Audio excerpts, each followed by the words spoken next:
জানিয়ে দিব এই মুহূর্তে আমাদের হাতে এসেছে বাংলাদেশের গুরুত্বপূর্ণ আপডেট সংবাদের শিরোনাম। শুরুতেই থাকছে বিএনপির যেসব বিদ্রোহী প্রার্থী তারেক রহমানের নির্দেশে সরে দাঁড়ালেন। এবারে জানিয়ে দিব সীমান্তে আরাকান আর্মির পুঁতে রাখা মাইন বিস্ফোরণে বাংলাদেশির পা বিচ্ছিন্ন। এদিকে ভিপি নূর ও স্বতন্ত্র প্রার্থী হাসান মামুনের সমর্থকদের মধ্যে হাতাহাতি। আরও জানাবো টাঙ্গাইলে বিএনপিতে যোগ দিলেন জাতীয় পার্টির অর্ধশতাধিক নেতা। এদিকে এক দিনের মধ্যেই 11 দলীয় জোটের আসন সমঝোতা দৃশ্যমান হবে জানালো জামায়াতের আমির। সব শেষে জানিয়ে দিব দেশের পরিস্থিতি নিয়ে আমরা উদ্বিগ্ন, সরকার ব্যর্থ বলে মন্তব্য বিএনপি নেতা মির্জা ফখরুলের। এতক্ষণ শুনছিলেন হাতে থাকা আপডেট সংবাদের শিরোনাম, এবারে বিস্তারিত। তবে তার আগে অনুরোধ রইল ভিডিওটিতে একটি লাইক এবং কমেন্ট করে জানিয়ে দিন ভিডিও সম্পর্কে আপনার মূল্যবান মতামত। আরও জানিয়ে দিন ভিডিওটি কোথা থেকে দেখছেন বা কোন জেলা থেকে দেখছেন।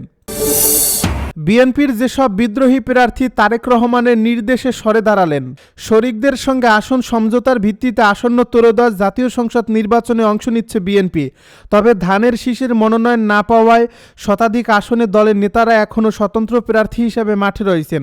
এতে এই দলটি অস্বস্তিতে পড়েছে। বিএনপির মূল লক্ষ্য ধানের শীষ ও জোট প্রার্থীদের বিজয় নিশ্চিত করা। এই কারণে দলের কোনো নেতা যেন অন্য কোনো প্রতীকে নির্বাচনে না থাকেন তা নিশ্চিত করতে চায় বিএনপি। এ লক্ষ্যে স্বতন্ত্র প্রার্থী হয়ে থাকা দলীয় নেতাদের নির্বাচন থেকে সরে দাঁড়াতে তৎপরতা জোরদার করা হয়েছে। বিভিন্ন পর্যায় থেকে তাদের সঙ্গে আলোচনা করে নির্বাচন থেকে সরে দাঁড়াতে রাজি করানোর উদ্যোগ চলছে। এরই ধারাবাহিকতায় বিএনপি চেয়ারম্যান তারেক রহমান নিজেও গুরুত্বপূর্ণ কয়েকটি আসনের স্বতন্ত্র প্রার্থীদের সঙ্গে কথা বলেছেন। বিশেষ করে যেসব আসনে সমঝোতার ভিত্তিতে জোট শরিকদের ছেড়ে দেওয়া হয়েছে সেসব আসনে থাকা স্বতন্ত্র প্রার্থীদের নির্বাচন থেকে সরে গিয়ে ধানের শীষ বা জোট প্রার্থীর পক্ষে কাজ করার নির্দেশনা দিচ্ছেন তিনি। একই সঙ্গে সরকার গঠন হলে তাদের যথাযথ মূল্যায়নের আশ্বাস দেওয়া হচ্ছে। বহিষ্কৃত নেতাদের ক্ষেত্রেও শিগগিরই বহিষ্কারাদেশ প্রত্যাহারের ইঙ্গিত দেওয়া হচ্ছে বলে দলীয় সূত্র জানিয়েছে। এরই মধ্যে তারেক রহমানের সঙ্গে সাক্ষাৎ করা নেতারা নির্বাচনে না থাকার সিদ্ধান্তের কথা জানিয়েছেন। বিএনপির আশা, এ উদ্যোগের মাধ্যমে সংকটের সমাধান হবে। এ কারণে মনোনয়নপত্র প্রত্যাহারের শেষ দিন 20 জানুয়ারি পর্যন্ত অপেক্ষা করবে দলটি। দলীয় সিদ্ধান্ত অমান্য করে স্বতন্ত্র প্রার্থী হওয়া নেতাদের বিএনপি বিদ্রোহী হিসেবে দেখলেও তাদের আন্দোলন সংগ্রামে ভূমিকা ও ত্যাগ বিবেচনায় এখনই কঠোর অবস্থানে যাচ্ছে না, বরং আলোচনার মাধ্যমে সমাধানের চেষ্টা করা হচ্ছে। দলীয়ভাবে এই প্রক্রিয়াকে বিদ্রোহীদের জন্য শেষ সুযোগ হিসেবে দেখা হচ্ছে। এরপরও কেউ নির্বাচনের মাঠে থাকলে তাদের বিরুদ্ধে কঠোর সাংগঠনিক ব্যবস্থা নেওয়া হবে বলে জানানো হয়েছে। এরই মধ্যে দলীয় সিদ্ধান্ত অমান্য করে প্রার্থী হওয়া 10 জনকে বহিষ্কার করছে বিএনপি। দলটি মনে করছে বিদ্রোহী প্রার্থীদের নিয়ন্ত্রণে আনতে পারলে ভোটের মাঠে তাদের অবস্থান আরও শক্তিশালী হবে। তাই দলীয় শৃঙ্খলা রক্ষাই এখন বিএনপির সবচেয়ে বড় অগ্রাধিকার। পরিবর্তিত পদ্ধতিতে আসন্ন জাতীয় নির্বাচনকে অত্যন্ত কঠিন মনে করছে দলটি। জানতে চাইলে বিএনপির স্থায়ী কমিটির সদস্য ইকবাল হাসান মাহমুদ টুকু কালবেলাকে বলেন, আমরা মনোনয়নপত্র প্রত্যাহারের শেষ দিন পর্যন্ত অপেক্ষা করব। দলের সিদ্ধান্তের বাইরে গিয়ে যারা স্বতন্ত্র প্রার্থী হয়েছেন নির্বাচন থেকে সরে দাঁড়াতে আমরা তাদের বোঝাচ্ছি, এমনকি বিএনপি চেয়ারম্যানও তাদেরকে বোঝাচ্ছেন। তারা তো আমাদের ত্যাগী নেতাকর্মী, আন্দোলন সংগ্রামে তাদের অবদান রয়েছে। তবে আগামী 20 জানুয়ারির মধ্যে নির্বাচন থেকে সরে না দাঁড়ালে দল তখন তাদের বিরুদ্ধে কঠোর সাংগঠনিক ব্যবস্থা গ্রহণ করবে। সীমান্তে আরাকান আর্মির পুঁতে রাখা মাইন বিস্ফোরণে বাংলাদেশির পা বিচ্ছিন্ন। টেকনাফ সীমান্তে আরাকান আর্মির পুঁতে রাখা মাইন বিস্ফোরণে মোহাম্মদ হানিফ নামে স্থানীয় এক ব্যক্তি আহত হয়েছে। সোমবার সকালে টেকনাফের হোয়াইক্যাং সীমান্তে এই ঘটনা ঘটে। তিনি স্থানীয় লম্বাবিল এলাকার বাসিন্দা। স্থানীয়রা জানিয়েছেন, রোববার মিয়ানমারের বিদ্রোহী গোষ্ঠী আরাকান আর্মি গুলি করতে করতে বাংলাদেশের অংশে ঢুকে পড়েছিল। ফেরত যাওয়ার সময় তারা মাইন পুঁতে রেখেছিল বাংলাদেশের অংশে।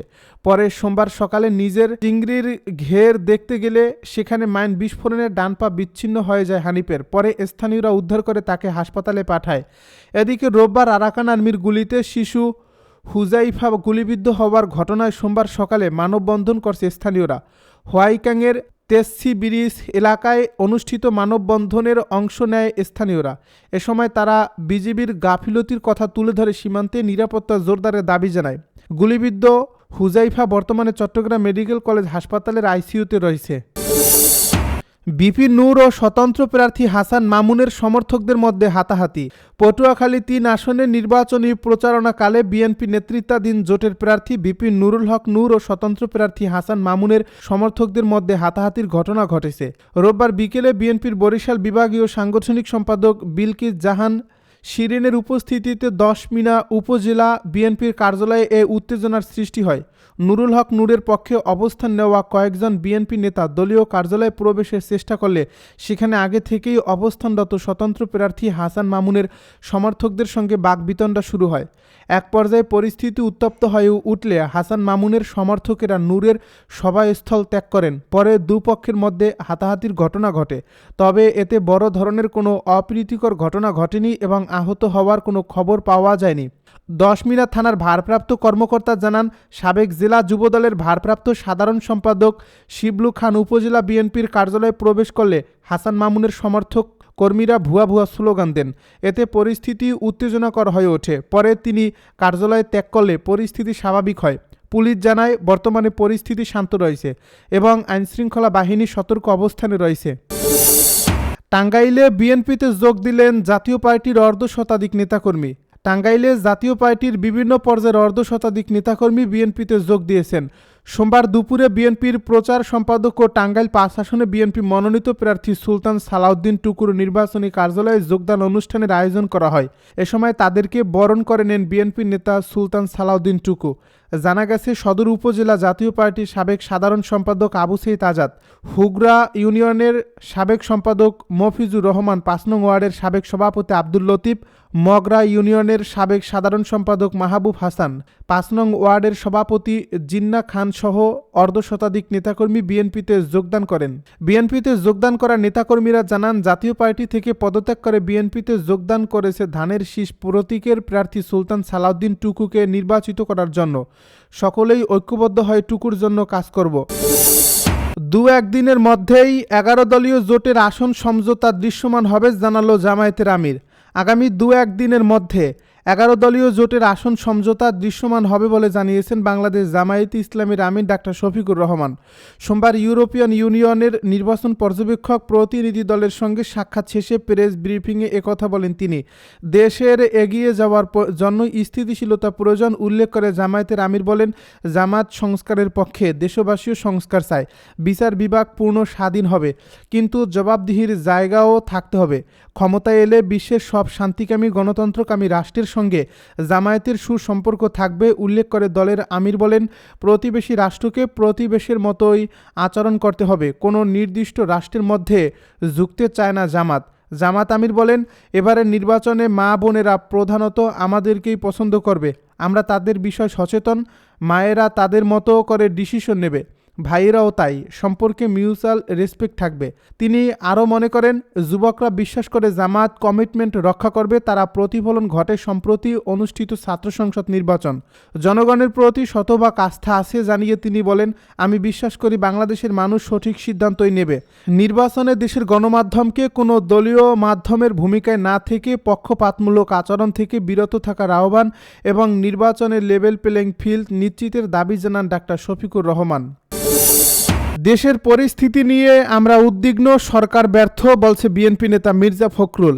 বিএনপি মহাসচিব মির্জা ফখরুল ইসলাম আলমগীর বলেছেন, এখন পর্যন্ত দেশের আইনশৃঙ্খলা পরিস্থিতির তেমন কোনো উন্নতি নেই। সরকার অস্ত্র উদ্ধার করতে পারেনি। আমরা খুব উদ্বিগ্ন, এটি সরকারের ব্যর্থতা। সোমবার সকালে ঠাকুরগাঁওয়ে নিজ বাসভবনে সাংবাদিকদের সঙ্গে মত বিনিময় সভায় একথা বলেন তিনি।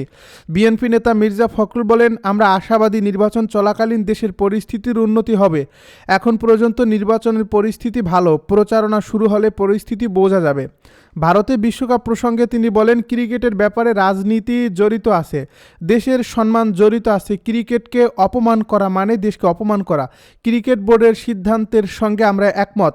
ছোট ছোট বিষয়গুলো নিয়ে আমাদের একমত হওয়া উচিত। তিস্তা পরিকল্পনা বাস্তবায়নে আমরা অঙ্গীকারবদ্ধ। ভারতের সঙ্গে মিউচুয়াল সম্পর্কের মাধ্যমে এসব সমাধান করা হবে।